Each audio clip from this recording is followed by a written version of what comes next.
Tuh. Sahabat tuh.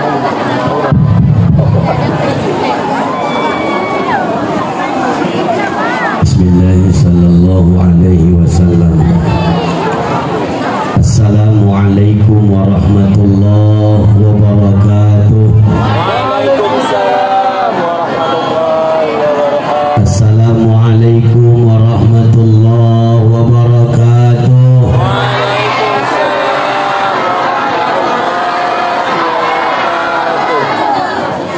Bismillahi walhamdulillah. Alhamdulillahilladzi asra bi'abdihi laylan minal masjidil harami ilal masjidil aqsa. Wassalatu wassalamu ala sayyidina Muhammadin alladzi kanat hasanatul awwala tuhsa wa ala alihi wa ashabihi ahli sidqi wa tuqa. Subhanaka la ilma lana illa ma 'allamtana innaka antal alimul hakim. La haula wa la quwwata illa billahil aliyyil azim. Amma ba'd. Kita puji Allah Subhanahu wa ta'ala. Pagi menjelang siang yang berbahagia ini Allah hantarkan kaki kita untuk duduk bersama di halaman sekolah yang kita cintai ini, dalam rangka memperingati peristiwa dan sejarah yang luar biasa dalam Islam, sekaligus penyambutan bulan suci Ramadan yang sudah diambang pintu. Salawat dan salam kepada paduka alam yang mulia baginda Rasulullah Muhammad sallallahu alaihi wasallam.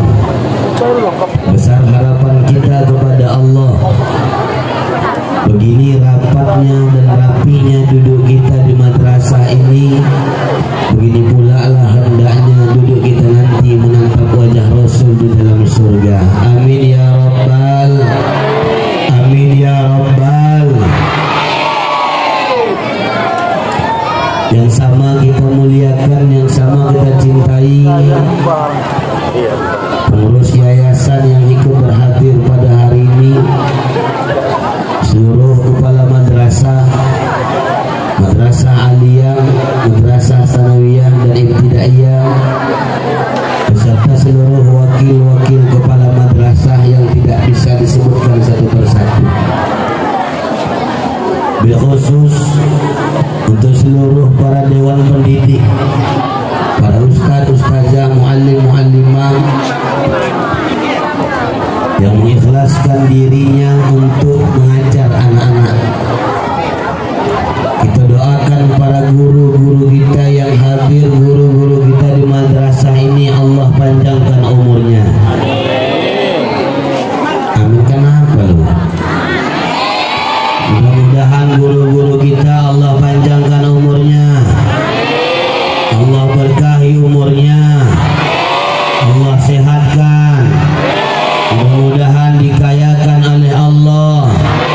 Mudah-mudahan para guru kita yang punya keluarga sakinah keluarganya, yang punya anak cucu soleh-soleha keturunannya, dan guru yang belum dapat jodoh dekat jodohnya. Lebih banyak yang ambilkan ini atau banyak yang belum dapat jodoh.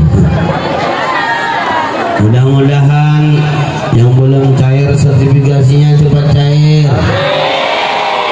yang mudah-mudahan gaji cepat naik,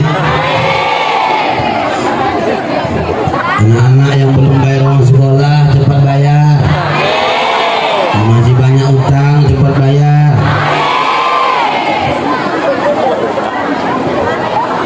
Khusus lagi untuk salam cinta, salam sayangku, adik-adikku, seluruh seluruh siswa-siswi yang hadir pada hari ini di Yayasan Teladan Ujung Kubu Kabupaten Batubara. Apa kabar semuanya, sehat? Ya, bahasa Batubara bilang apa kabar, sehat? Alhamdulillah. Bapak Ibu, adik-adikku yang dimuliakan Allah Subhanahu wa taala.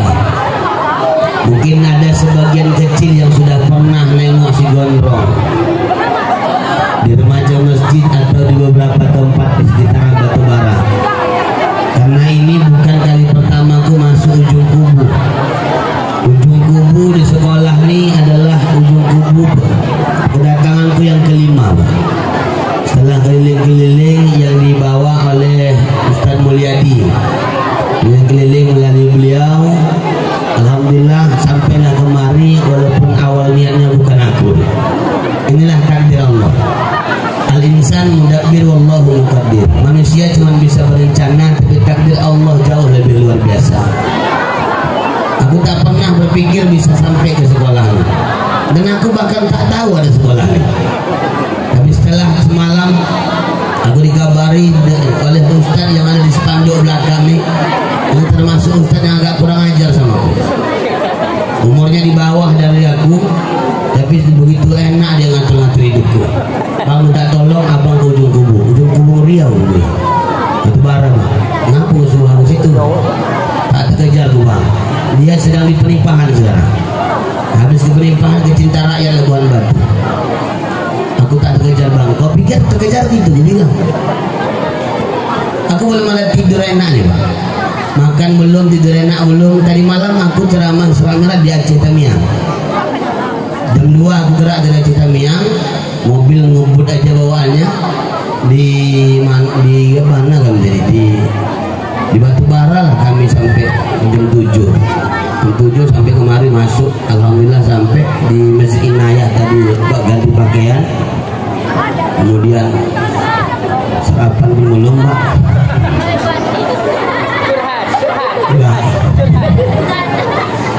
Ya, biar paham aja.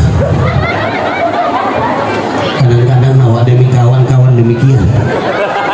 Yang dihidangkan cuma kopi sebiji doang, tapi syukurlah mengobati ngantuk. Gue pun tak ada naik ke atas. Aduh ya gue di meja tak terbuka, so kena ngambil. Bak kepala juga kau minum aja, minum lah aku. Gue tak dimakan. Alah, mana mau dibuat? Kenapa gue pengen mau jadwal di sini? Pertama asbab Ustaz Mulyadi yang minta juga langsung. Kemudian nanti malam kami diusul saya ke Payang Asahan. Mungkin sekali jalan. Dia tak ada baliknya lagi nih Pak. Tak ada baliknya. Makanya berharap juga lah habis dari sini mantau ada makan siang ya kan. Semoga apa itu?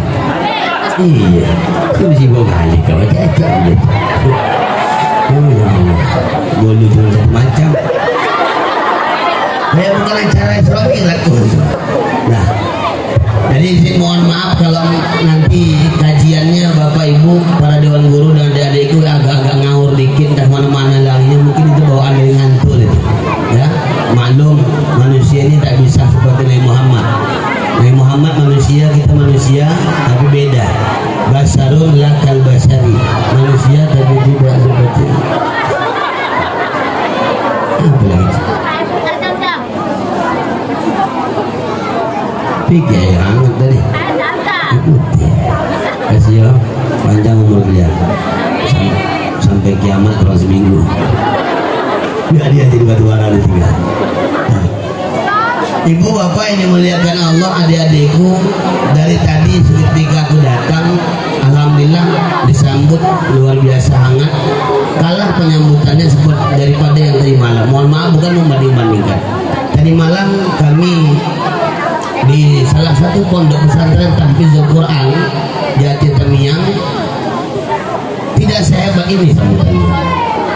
Dari mulai turun dari mobil aku berkojut, sibuk aku pakai lobel. Aku lah rame-rame orang apa ini lah budak ni. Pakailah lobel padahal muka masih kusam. Turun dari mobil disambut dengan salawat, berdiri adik-adik semuanya dengan sambutan itu. Kemudian disuguhkan dengan penampilan-penampilan anak-anak didik kita, asli siswa-siswi dari sekolah atau madrasah Teladan Ujung Kubu, dari tim hadrohnya. Bahkan tadi juga ada penampilan hifzil Quran 10 juz. Mana budaknya ini? Balik deh. Nah, kita berharap bukan hanya dia yang datang nanti di ujung kubur ini menjadi penghafal Quran. Mudah-mudahan ke depan hadir dari madrasah ini para penghafal Quran, bukan hanya 5-10 juz sampai khatam 30 juz. Dan insyaallah itulah menjadi paku-paku bumi yang menjadi salah satu penolak bala dan musibah daripada Allah Subhanahu wa taala jatuh ke kampung ini. Amin. Cuman sedikit adikku, siapa namamu tadi? Itulah tadi namanya. Ayat Quran surah An-Nisa ayat 24 sampai 33 yang dibacakan tadi luar biasa dahsyat. Kemudian fasahahnya bagus, makharijul hurufnya bagus. Cuman agak sedikit mungkin aku salah mendengar, atau mungkin dia yang lupa di ayat yang ujung agak lupa dikit. Itu mudah-mudahan aku yang salah. Karena tak mungkin penghafal Quran bisa salah dibandingkan aku yang bukan penghafal Quran. Dia habis, aku habis. Nah, muka aja di ujung habis. Kalau tak silap tadi sempat ku catat, ku tengok sini. Di ujung tadi ya. Walladzina qadat aymanukum fa'atuhum innallaha kana. Dia lanjutkan innallaha kana. Ada satu yang tinggal. Walladzina qadat aymanukum fa'atuhum nasibahum. Nasibahum ini. Tapi begitu pun udah kena sangar 2 orang ustaz 20 salah tadi. Apalagi disambungnya nasibahum tadi, limpul tuh saudara. Siap semangat dek, terus giatkan, jangan pernah patah semangat dek. Ingat penghafal Quran kebahagiaannya dunia akhirat. Penghafal Quran kebahagiaannya dunia akhirat. Ibu jangan pernah berpikir sedikit pun kalau anakku menghafal Quran kojo apa besok. Sekarang tak ada lagi begitu. Sekarang ini tengok di kepolisian, tengok di tentara, tengok di brimob, anak-anak penghafal Quran diprioritaskan. Bahkan kalau di Sumatera Utara, di kampus-kampus tempat kuliah di Sumatera Utara ini, termasuk ada di Unifa, di UISU, di USU, anak penghafal Quran bahkan masuk ke dokteran ratusan juta masuknya, bisa gratis sampai tamat dengan modal hafal Quran 30 juz. Itu masih di dunia. Di alam barzah Quran menerangi kuburnya. Kubur golap segolap-golapnya datang senter. Senter hanya terbatas bagaimana terang-terangnya senter. Tapi Quran, orang yang menjaga Quran, menghafal Quran, kuburan terang benderang. 70 tiket surga di tangan para penghafal Quran. Dan kelak orang tuanya, Allah sendiri yang akan meletakkan mahkota surga di kepala orang tua seorang anak yang menghafal Quran. Ibu doakan mudah-mudahan anak-anak kita di sekolah ini ada yang menjadi penghafal Quran setelah dia. Amin ya rabbal. Adik-adik ustaz yang dimuliakan Allah Subhanahu wa taala. Ku tengok jamnya sudah jam 11 kurang setengah jam. Dan tadi agak terik matahari, alhamdulillah sudah agak audup sedikit. Puasa tak usah lama-lama kali bercakap nih ya bu, karena kalau makin tinggi hari makin naik lagi panas. Budak-budak ini pun makin gelisah, aku pun makin lapar. Ya tak usah lama-lama puasa. Ya, penting kita buka sejarah aja ya, karena budak-budak nih bu suka sejarah. Aku cerita sejarah aja. Jangan heran ibu, aku paham bahasa kampung. Aku tinggal di Medan, oma aku Tanjung Balai, ayahku orang Perupuk di Merah Batubara. Ayahku ke Tanjung Balai ke laut, jumpalah sama Anjeli, itu mamaku. Nah, itu nikahlah ayah sama mamaku, jadilah aku begini bentuk. Nah, walaupun tadi ada sedikit mengejek-ejek aku, ada tadi tuh yang tak pernah jumpa sama aku, tak pernah kenal, bercakap cuma itu. Itu lewat aku tadi. Gondrong ya, gondrong. Udah gondrong pirang. Ini bukan pirang, ini kena panas nih. Nah, tiap hari main panas, kadang mandi sungai, ya gila betul. Tapi begitu pun insya Allah janganlah pula gara-gara rambut gondrong nih tak enak puasa dengan nengok aku ya. Udah, dek. Woi. Halo. Halo. Hai. Halo, hai. Hai, halo. Masih connect. Bicara tentang Isra Mi'raj. bahwa di dalam Al-Quran itu adik-adikku yang dimuliakan Allah 2/3 bicara tentang sejarah. 2/3 ayat Al-Quran bicara tentang sejarah. Namun Al-Quran bukanlah kitab sejarah. Betapa banyak kisah di dalam Al-Quran, termasuk kisah Isra Mi'raj. Kisah Isra Mi'raj itu dinukilkan oleh Allah dalam Quran surah Isra, Al-Isra. Subhanalladzi asra bi'abdihi laila minal masjidil harami ilal masjidil aqsa. Maha suci Allah yang telah memperjalankan hambanya di malam hari dari Masjidil Haram sampai Aqsa Palestina. Ini perjalanan Isra. Ya. Yang anak sanawiyah, yang anak aliyah, ingat, catat baik-baik perjalanan Isra ini. Isra dengan Mi'raj itu beda. Isra jalan darat, Mi'raj luar angkasa. Isra jalan darat, Mi'raj luar angkasa. Perjalanan ini perjalanan yang sangat dahsyat yang tidak akan pernah terjadi lagi semasa usia manapun. Begitu banyak nabi-nabi Allah, 124.000 jumlah nabi dan rasul, tidak ada yang dikasih Allah kesempatan mulia untuk melaksanakan perjalanan mulia ini. Sebagian nabi ada yang menanti, menunggu kedatangan Rasulullah dari langit pertama sampai langit 7. Sebagian lagi ada yang ikut berjamaah di Masjidil Aqsa, salat bareng dengan Rasulullah. Tapi Rasul sallallahu alaihi wasallam Allah izinkan, Allah panggil, Allah jemput, Allah fasilitasi untuk melaksanakan perjalanan agung itu. Apa sebabnya? Di berbagai macam riwayat dijelaskan Bapak Ibu, adik-adikku, banyak macam asbab terjadinya perjalanan Isra Mi'raj. Ada yang mengatakan bahwa itu tahun duka cita, Amul Hazan. Kenapa tahun duka cita? Karena di zaman sebelum Rasul melaksanakan Isra Mi'raj, istri yang paling dicinta meninggal dunia, paman yang paling setia pun meninggal. Bahkan wahyu tak kunjung tiba mendatangi Rasulullah. Seolah-olah Rasulullah sendirian tanpa ada teman. Kesedihan muncul. Bagaimana tidak, Dek?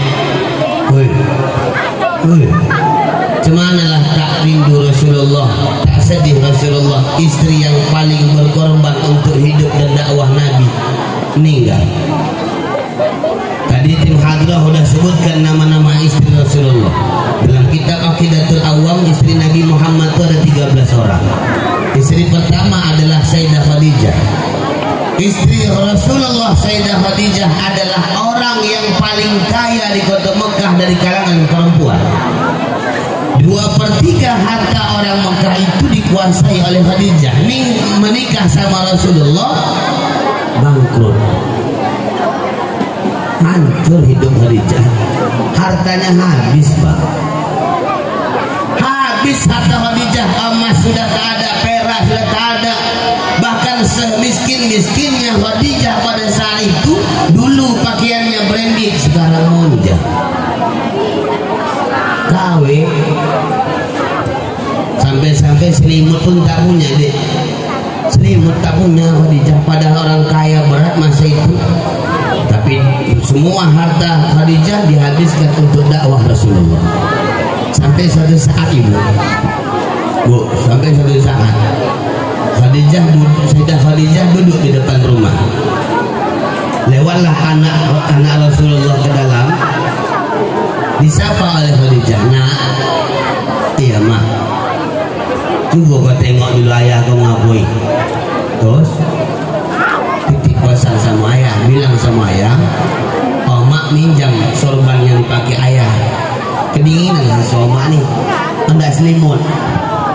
Dulu hartanya banyak, tapi habis untuk dakwah Nabi Muhammad, dikorbankan untuk Rasulullah. Begitupun tak pernah ada niat hati Khadijah untuk meminta langsung sama Rasulullah. Malu waswati dia minta. Bini awak lain, Pak, berkorban tidak, apa-apa tidak, kojo tidak, meminta saja kojo. Tak boleh bos naik bang, dia bilang.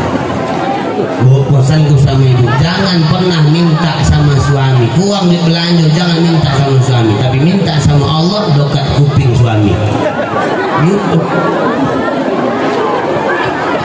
Ya syariatnya dijalankan, minta sama Allah, ya Allah bawas naik itu.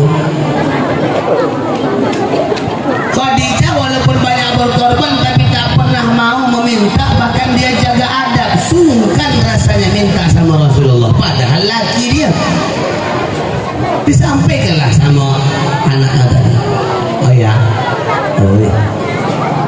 omak mau puasa, aku kata omak, minjam omak sorbannya ayah pakai itu, untuk apa omak kau? Kedinginan dia omak tuh tengok di muka atau nak muslimut mungkin ya.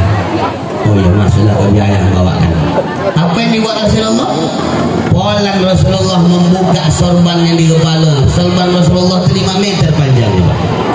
Dililitkan badan di muka kepala Rasulullah, mukanya dia nampak. Rambut gondrong Rasulullah itu nggak nampak. Makanya hadis tentang rambut Rasulullah panjang itu nggak banyak. Hanya hadis dikeluarkan sahabat-sahabat yang terdekat dengan Rasulullah yang pernah nengok Rasul buka sorbannya. Dibukalah sorban dari lilitan kepala, sambil berjalan dilebarkan lahnya sorban dari belakang. Rasulullah memeluk erat Khadijah sambil memeluknya sambil dikasih selimut. Luar biasa romantika cinta dalam rumah tangga Rasul. Maka wajar baiti jannati, kata Rasulullah, rumahku adalah surgaku. Begitu Khadijah udah diselimutkan pakai sorban Rasulullah, ente ingat ibu pernah gitu kenapa? Duduk di muka TV nonton film apa, aku menangis membayangkan, datanglah Pak tuh yang bawa kain, nah selimutkannya bawa cukup kepala, pukul nah dia bawa cukup ibu. Kok anak diselimutkan di belakang? Jangan di belakang, tidur awak tak pakai malas dan kain dan ibu. Buat dulu ya Allah, jangan tanya. Pantang nyamuk dikit datang ke badan awak, sarang nyamuk itu dicari dulu. Jatuh awak terleset dikit pakai kulit pisang, dimaki-maki kulit pisang. Memang makanan monyet yang kau pisang, nggak ada yang akal kau. Sekarang mulu-mulu mau di kau mandi teliti awak yang melepet kau kemana nih kau juga? Kau tengoklah mana mata. Makanya kadang-kadang berkurang rasa sayang cinta sama pasangan. Apa sebab? Berubah panggilan, ubah rasa cinta dari awal. Diselimatkan Rasulullah Khadijah dari belakang, terasa pada Khadijah. Tak berapa lama Rasul pun golek di pangkul Khadijah. Ya Allah ya Rabbi. Kalau anak-anak sekarang bilang sosiwi, suka aku lah. Goleklah Rasulullah di pangkul Khadijah. Aku praktikkan contoh. Goleklah pula.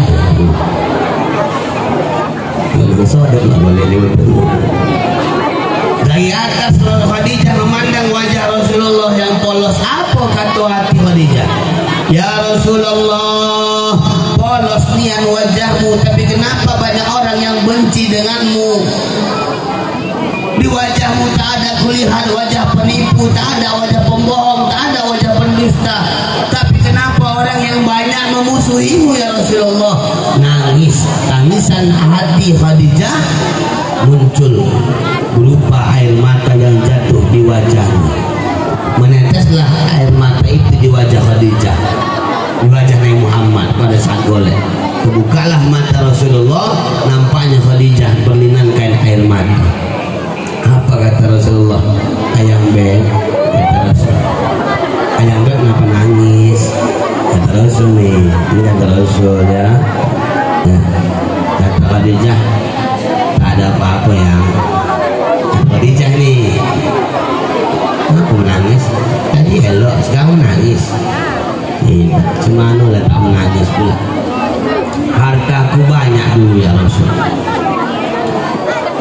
Emas aku punya, barang dagangan banyak, rupaku di mana-mana, perak ada, dirham dinar lengkap, emas batangan semua punya.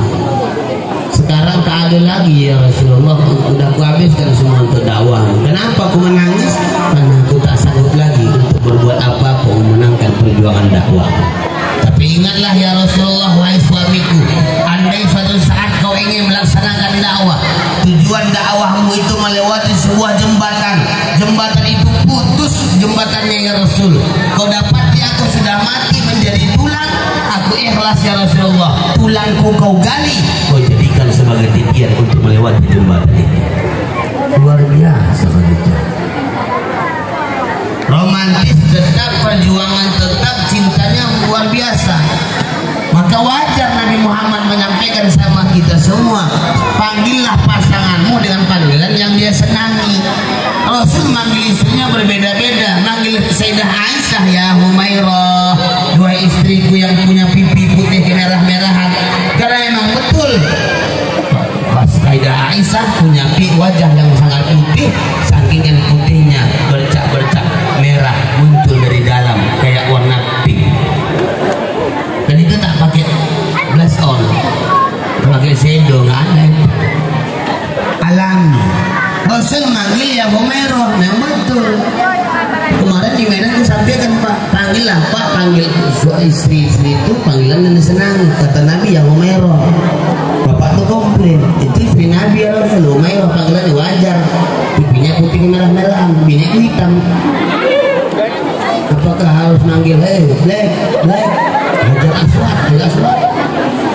Kalau aku lain tak, katanya satu. Mana punya apa ubahnya? Punya bini aku tak hitam kebiru-biruan. Dia manggilnya apakah lobom gitu? Tidak juga begitu. Kalau memang ibu pasangan kita ikhlas dan senang dipanggil dengan panggilan fisik dia, panggil. Kemana saya? Pesek lagi dia. Buka dud. Bini dia dud. Tapi aku yakin sesenang apapun pasangan dipanggil dengan fisik dia, tak akan senang di hadapan orang lain dipanggil. Ada acara arisan di rumah. Dud, mana minum dud? Siapa juga? Agak kau. Ya Allah ya Rabbi. Tidak mau bahasa nabab jauh. Dia yang nak dipanggil. Kau ajak ya pesek. Kata bini di belakang. Wah, sesaat pulang tamu bertumpuk dia bilang. Dia bilang, kau jadi aja orang. Kau yang luar, kau yang bertong kapal itu. Apa ulang menjadi? Bolehkah memanggil dengan panggilan semisal itu? Boleh, sunnah. Tapi bagi yang halal. Boleh dan wajar, bahkan disunahkan, dianjurkan. Yang kurang ajar, anak sekolah teladan, masih SMP, masih sanawiyah, masih aliyah, panggilannya ayam beb.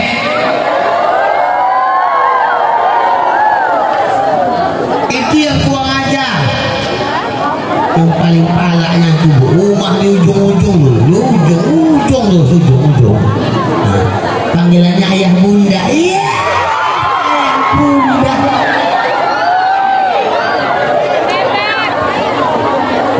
Jijik betul nanti. Ayah di mana? Dari jemput bunda enggak? Jemput bunda dari sekolah. Bentar ya, ojeklah bunda. Tulisannya MD Anda. Kita pindah. Singgah kerja di warung di sininya. Iya ya, cepat ya. Tapi ayah kandung dia jemput. Punya leman. Bawa kereta yang apa? Yang knalpotnya racing. Wih Allah, tak pikir betul lah ya dia. Bu, kalau boleh ini, biar ibu tahu. Kalau lah boleh ibu cek ini handphone anak-anak sesuai ibunya yang perempuan. Berapa banyak akan ibu jumpai chattingan maksiat yang menimbulkan dosa. Tapi aku yakin 1000% ibu sampai kapanpun tak akan bisa buka handphone orang, karena dia punya sandi.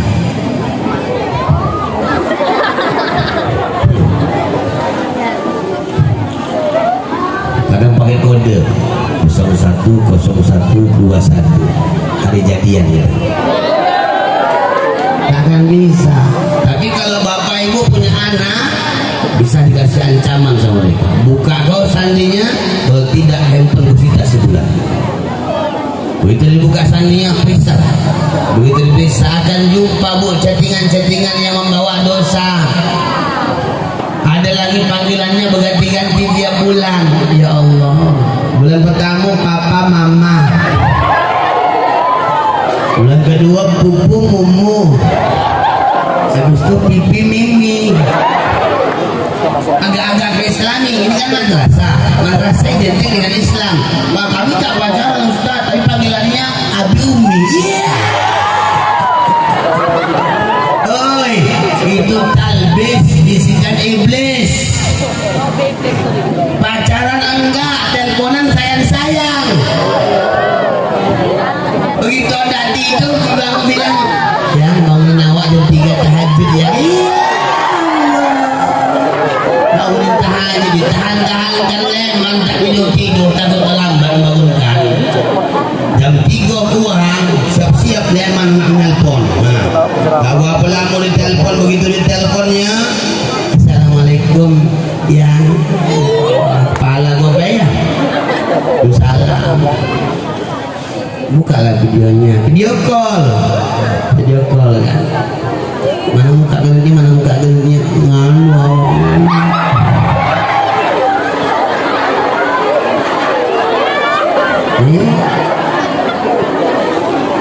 Kamu nggak boleh dirubah. Oke lah, malas. Ya udah bentar ya, mau dulu mau sholat. Ya Allah, indah bukan? Dibangunin laki-laki untuk salat tahajud, ibadah sama Allah.